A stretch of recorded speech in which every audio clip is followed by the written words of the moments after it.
Hello everyone, this is Yamin, and in this tutorial we are going to see the solution for a issue for this one. So here you can see a error message that the database Laravel does not exist on the MySQL connection. Would you like to create it? Yes or no?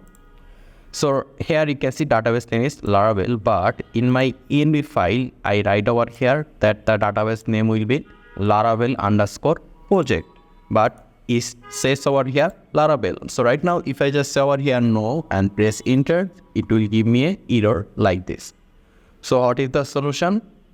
The solution is simple. All you need to do is that we need to go to our project config folder, and in the config folder here you can see database.php. So right now we'll just go down, and here you can see MySQL.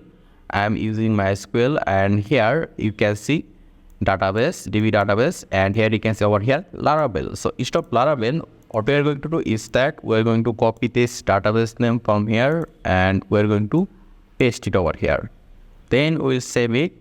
So right now if we just run our command, which is php artisan migrate, it will not give us any error. So here we are going to say php artisan migrate and press enter, and there you can see it didn't give us any error this time. So this is how you can solve this problem. I hope this tutorial was useful to you. If you have any question, just let me know in the comment section, and I hope to see you in the future tutorial.